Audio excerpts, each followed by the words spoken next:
I actually forgot my notes this morning, but I said to Rick, if I don't know the principles by now, it's pretty pointless.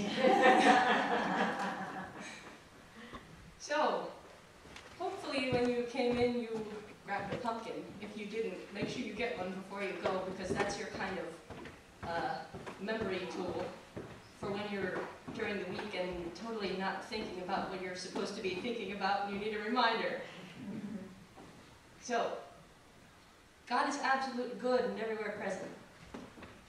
When you plant a pumpkin, what do you plant? A whole pumpkin? A big, huge, 1,500-pound vegetable? No, you plant a seed. What is present in that seed? Well, I don't really know, but everything that is required to make a pumpkin is already there when you plant that pumpkin seed. So God is absolute good and everywhere present.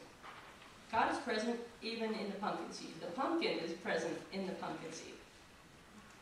And furthermore, the pumpkin is absolute good. You plant that seed, you really don't know what's going to come out of it, except you expect to get a pumpkin because that's what you planted. But it's absolute good. Whatever it is, it's all good. The pumpkin is present even in its seed. Number 2 is, yes, I know what it is. Pumpkins are complete and perfect beings. The Spirit of God lives within each pumpkin, therefore, again, all pumpkins are inherently good. The pumpkin is growing, you see it doing its thing. When Aaron and I grew pumpkins, we had to turn them over sometimes because we didn't want them to rot on one side where they lay on the ground. So we turned them over, we did what we had to do, and we grew pumpkins. And what was funny that year, the pumpkin crops were bad. Farmers were looking all over the place for other people that had pumpkins, but we got 3 pumpkins. And that strain of pumpkins keeps on because we just painted faces on some that we still had from his other pumpkin seeds. So that was pretty amazing. But the pumpkin is complete. The Spirit of God lives within each pumpkin. The pumpkin doesn't ask for something else. It doesn't look outside itself for what it needs. Yes, it needs sun and the right kind of weather, but who controls that? Not the pumpkin, God does. Nature does. The pumpkin just sits there and grows. And again, all pumpkins are inherently good. No matter what we think of them when they're growing, God thinks that they are good. God thinks, God knows that we are good. Pumpkins are co-creators with God, creating reality I have through their presence, because we don't know that they think. We don't know they don't either. But they are co-creators with God. There wouldn't be a pumpkin if there was no pumpkin seed and no pumpkin growing. But there is a pumpkin. And why is there a pumpkin? It's a kind of a seesaw. It's a balancing act between God and the 1,500-pound pumpkin on the other side of the scale. Who wins? Well, nobody wins. It's just it's a balance. The pumpkin doesn't fight with God, it co-creates with God. The pumpkin exists because it lives by the laws of nature, if you will. It lives by God's laws. Otherwise, it wouldn't grow into a pumpkin. Do we live by God's laws? Well, we do, but we also have free will. We are co-creators with God, and we create our reality through what? Our thoughts. Now, when we choose to harness the principles, and I don't mean put a choker on them and make them do what we want them to do, I mean use them to our greatest good, then we co-create a good reality through our good thoughts. Number 4, through affirmative prayer and meditation, we connect with God and bring out the good in our lives. Pumpkins connect with God too, they must, otherwise they wouldn't grow to be 1,500 pounds. I say that because I saw one at the fair recently that was, and it just amazed me that there could be a pumpkin that big. It was huge. We can be huge too. Maybe not 1,500 pounds, but I'm going to make sure I cover everything. But we can do huge things, not because we can, but because we connect with God. And when we are connected with God, we can do things that we would never imagine in our human minds that we can do. This is why we have affirmative prayer and meditation. It's not just this boring thing where we fall asleep, although sometimes if you fall asleep during meditation, it's because that's good and it's your best healing time. But through affirmative prayer and meditation, we connect with God. And we don't just connect, but we bring out the good in our lives. The good is already there. The good was there in the pumpkin seed before the process even started. We're just bringing it out now. So there's the pumpkin growing on its way. And what is the pumpkin doing? Does the pumpkin meditate? Again, we don't know that it doesn't, so we'll just assume it does. It sits there, and I'm pretty sure it doesn't worry about what's going to happen next and who's going to be at celebration on Sunday and whatever else. It sits there and it grows. It soaks up the sun. It soaks up its water when the water comes. And it's obviously connected with its source. Its source is the same as our source. It's God. So how dare we think, whether consciously or not, that there is something in our lives that we can't handle or can't do or anything else. We have the same source as the pumpkin. God is our source. And when we are really connected with that, doubt doesn't spring up, and if it does, it doesn't last long. That, I think, is what we're striving for. Not necessarily a state of always being connected and never experiencing any contrast, as Abraham says, but of knowing that when we are experiencing some contrast or something that we think is negative, we don't get caught up in it because we know we're connected with God, and when we focus on that, that connection feels more real to us. We're always connected, but we're not always aware. The pumpkins, they must be aware. Look how big they get. And when you make the pie, it's good, isn't it? Yeah, I had to say that too. So, the last principle is the hardest one. That's why it's last. Knowledge of these spiritual principles is not enough. We must live them. We see the pumpkins live them. All of nature lives them. Our pets live them, and I think that's why we have pets. Our children live them until they get so integrated into society that they do what the rest of us do. So we can look at the ones who live them, not necessarily to be exactly like them in life. We may not want the same things that they want, and that's fine, but we can emulate their example of connectedness and spirituality that is true spirituality, which is lived. What point is there to your spirituality if it doesn't come forth in your life? The other week when Lucas was here and Nancy asked why people are kind of reluctant to be on a spiritual path, Lucas said they're lazy and they want to do other things. That's true. People maybe are not lazy, but they feel like the spirituality is cutting into their lives. That's not the way it's supposed to be. It's supposed to be not just integrated into your life, but the foundation that you live on. If your house doesn't have a good foundation, well, the heck with the rest of the house. If your pumpkin is not connected to its source, there's going to be no pumpkin, much less a big, pretty one that we all like to love and admire and just be in awe of.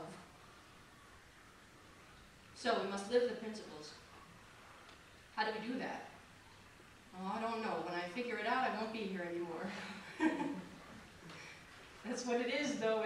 It's an awareness. We do that by our awareness. And we may have books, ministers, teachers, other things that are tools. But really, we have to make the principles our own. When we discover how we feel them best, then that's when we really start picking up some momentum, and spirituality isn't something that we have to consciously do. Okay, I have to go to this class now because that's what I'm going to do next. No. In your daily life, you feel things. You might feel lighter, and if you do, you know, oh, I must be connected now. And after you've felt it for a while, you know it when it comes, and you know how to get there when you're not there. But that's what everything is. It's an awareness. You can have all the intellectual knowledge about unity or about anything else that you please, and there's nothing wrong with that at all. Intellectual knowledge is fine. It has a purpose, and it wouldn't be here if it wasn't good. But we have to have that spiritual foundation. And that's what unity really is. There are other New Thought organizations and denominations that are different, and that's fine. But in my experience, some of them, for me at least, didn't have the spiritual foundation that unity has. Unity is love. And I mean God love, not ours. And thank goodness for that. We are conditioned and conditional sometimes. But this love, it's not dependent on what you do or what you don't do. It's there. It has to be there, as James Dillard Freeman says, the poet, the great unity poet. I am there, he says, even when you don't see me. Why? Because I love you. And we hear those words so often that maybe they don't mean much to us, but if you really think about it, to think that you are here because of love, to think that the pumpkin grows as big as it does because of love, is a pretty powerful thing. In Teach Us to Pray, Charles Fillmore says, we call it gravity. It holds us to the earth. It keeps things in their solid form, as we call it. And you can call it whatever you want, but really it's love. It's the same thing that brought us here. It's the same thing that keeps us on our path and loves us even when we stray. And it's the same thing we're going to return to when we're not in this form anymore.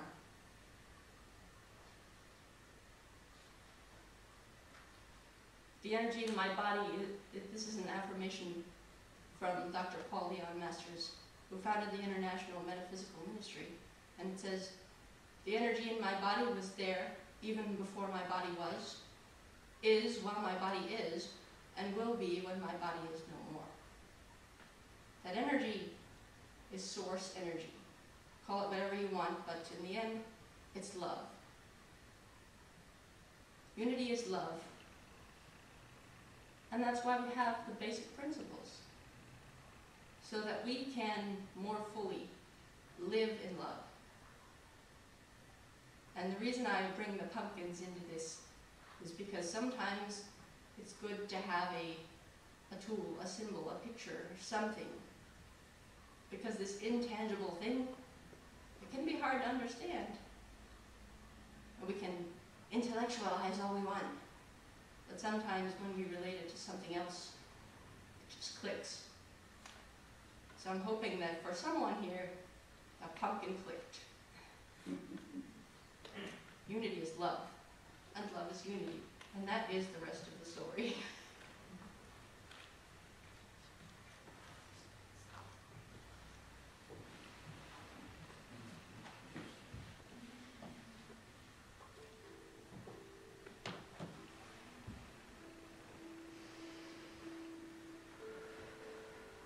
As you relax in your chair,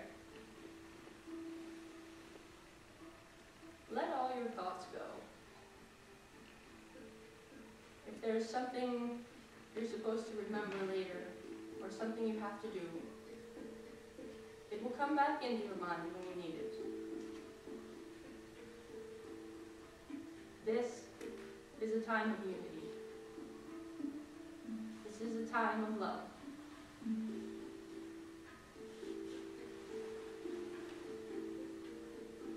Imagine yourself inside a bubble. The bubble is love. It's your bubble. No one can take it away from you. No one can take you out of it. And no one can pop it.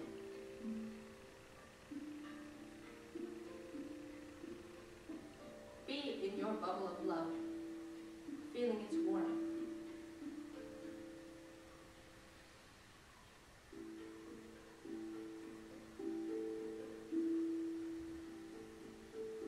Imagine yourself being loved. How does that feel to you?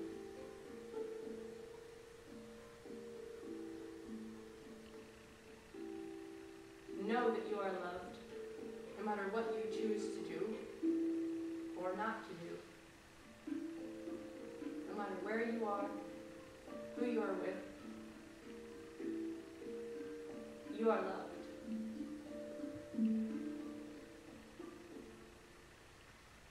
Now imagine the bubble expanding. This is unity. Unity is oneness, but it's not only your oneness, it's our oneness. As your bubble expands, it takes nothing from you. It gives more. Love never runs out. It never contracts, it only expands. So as you see your bubble expanding and knowing that it's only bringing you more love, imagine it reaching out to others.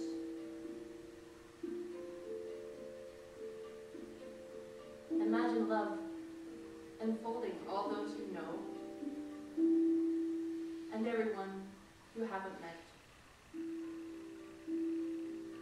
Love is enfolding the earth and all the other planets.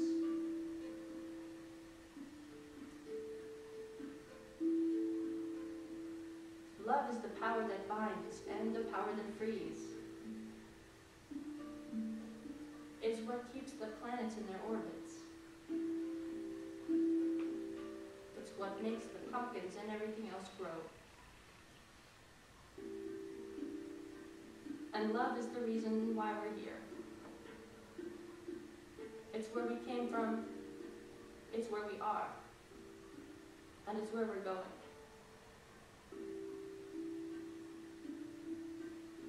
Be loved. Feel loved. Because you are.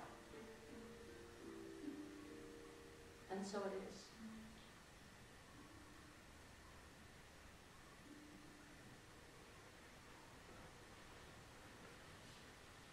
Some of you know that whenever I have a message, I write a song.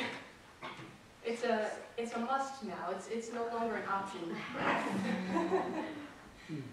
And so you have the refrain in your bulletin. So you actually get to sing this one. Don't you feel special?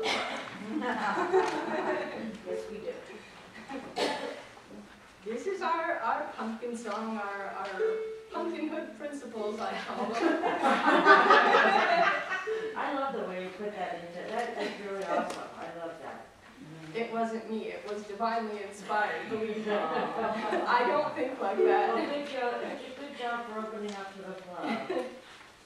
So I will sing the refrain for you, and then I'll sing a verse and let you know when it's time for the refrain. You'll figure it out. It's really easy.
Now listen up, because here come the principles. Even in seed you find the pumpkin. All that grows is good and all good grows. Even in the seed you find the pumpkin. God is everywhere, giving pumpkins care, showing that where God is more good flows. And here comes your part. Be the pumpkin, share with your patch. Be the pumpkin, what you put out you're gonna get back. So be the pumpkin, garden a seed. Be the pumpkin, love is all you need. Pumpkins are complete in their perfection. The Holy Spirit lives in big and small. Pumpkins are complete in their perfection. In God's image great, everyone is made. Goodness is the stuff that makes them all. Be the pumpkin, share with your patch.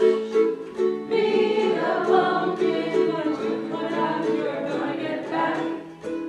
So be the pumpkin, God within a seed.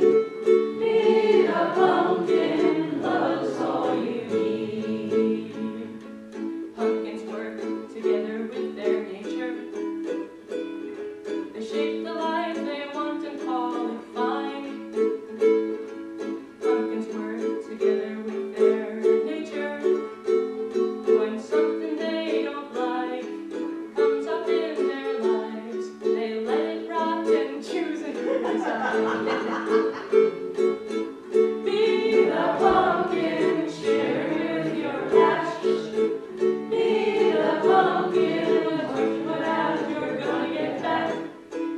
So be the pumpkin, God within a seed.